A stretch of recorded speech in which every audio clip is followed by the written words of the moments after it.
Hey there, welcome to my green pets. I'm William Green. We've had a very snowy couple days here in Colorado. 20 inches, or what would that be? 45-ish centimeters of snow in the Boulder area. And school was canceled Thursday and today, so that's super exciting. Had a little bit of extra time to get caught up and some time to see my plants in the daylight for once. So that's super nice. I have not been spending as much time with the collection as I would like to recently. And part of that's just because I've been super busy, but then also part of it is because there's many, many more plants than I feel like I can handle. So I am really looking forward to downsizing this collection a little bit. Let's start out by looking at what is in spike. We've got a couple Bulbophyllums that will be blooming soon. We've got Bulbophyllum lepidum. You can see his little spikes here. There's another one over there. And it looks, I inspected the plant a little bit and I found a couple spikes just starting to push out. But this is always such a lovely little thing when it blooms. And then of course next to it we've got possibly the mascot of my collection. This is Hal, Bulbophyllum echinolabium, and he's working on his first spike in several years that he's put out for us, and I'm really looking forward to seeing his flowers and smelling his flowers again after many years. Let's jump into the Catasetinae. So there's a lot of growth happening. The Clowesia, first of all, this is Clowesia Rebecca Northern Grapefruit Pink with 2 new growths this year. Very exciting. Another clone of Clowesia Rebecca Northern. This is Aurora. So far I've spotted 4 growths on this plant. And that's great news as well. That'll be a beautiful display in the fall if they all bloom at the same time. Next to it, my Mormodia Jumbo Whirl. All 3 of these divisions have been sold. They are growing very well, and I am looking forward to being able to send them off to their new owners as soon as we get a few warm days here.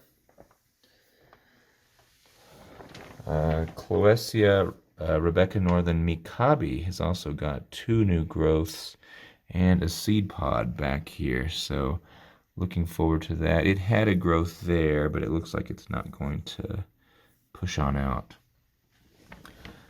Next to it, this is a new unnamed hybrid. This is Clowesia Grace Done by Dodsoniana.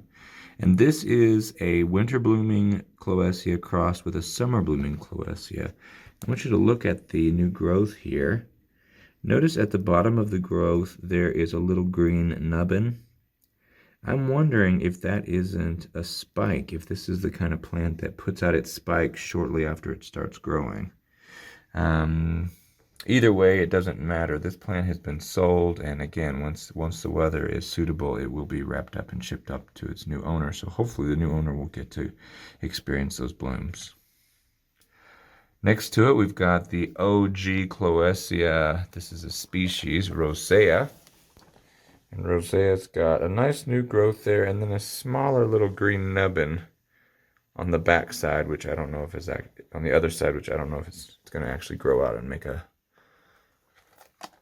growth or not. Been excited about that. That was from SVO in the fall, and that is a species I've wanted for a long time. So glad to have that.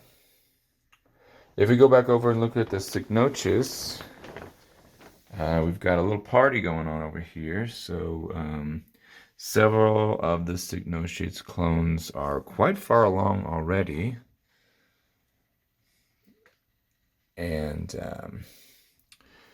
they are all just cranking along.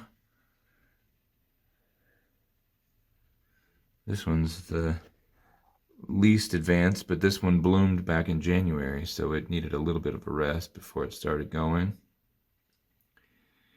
And generally speaking, I'm not watering these at all. They're crispy dry, but I did make an exception for this coopery yesterday because this back bulb was shriveled a little bit, and I noticed that it had some of the old roots from last year were starting to grow in the bottom of the pot here. So I just dribbled a little bit of water down the side of the pot so that it ended up in the reservoir but didn't touch the new roots. And that water's all gone now. It was sucked right up. So I just wanted to make sure that I was hoping that by giving it a little bit of extra water, this bulb would not dry up and go. I would like to have it with 2 back bulbs on it just to support bigger growth. You can see that this growth is pretty fat. This growth is a little skinnier, but it's taller. But man, they are really taking off. The little Cycnoches that I had up for sale, no one messaged me about it, so I just decided I'm going to keep it another year. So I went ahead and repotted it in sphagnum, and it's already pushing roots, and I'm going to hold on to that for another year, see what it does. Who knows? I can't imagine the flowers would look terribly different, but they may. They may be really nice and splotchy and exactly what I want. Over here, the Cattleya going crazy. My Cattleya Rex has got a nice new leaf here that is going to be opening up and popping out of sheath soon. Same over here, same over here. It's got 6 growths this year. Lots of new growths pushing.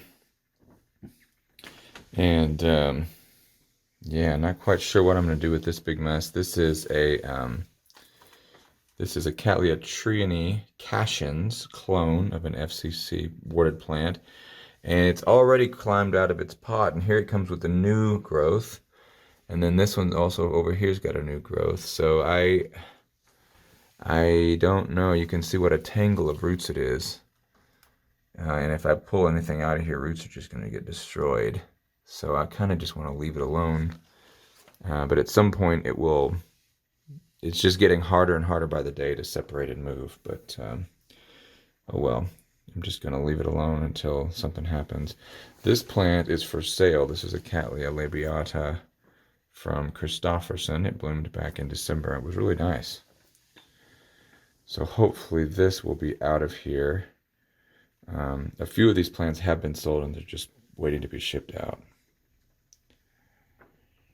Excited about my Hardiana. I chopped off the back end of this plant in the fall because I thought it looked a little bit suspicious. In retrospect, that probably wasn't the best idea because the plant has been struggling to get reestablished ever since. But it does have quite a few new roots, as you can see, and a big fat new growth. And we're going to rely on that hybrid vigor for this plant to recover and put out a decent growth this year. I don't expect a bloom, but it could surprise us. Who knows? After the trauma in the fall, though, I doubt it. Another plant that's surprising me with its vigor is this Cattleya King George from Sunset Valley Orchids. Received from an orchid friend a few months ago. And it's just rooting like crazy. Every time I move it, I break a root off because it's got new roots popping out everywhere. But this is going to need to be repotted soon as well. It's got room for one more growth in this little pot. But after that, it's going to have to be pulled out and put into something bigger. Of course, seedlings are everywhere. And most are doing okay, getting bigger. This is a Cattleya Genmanii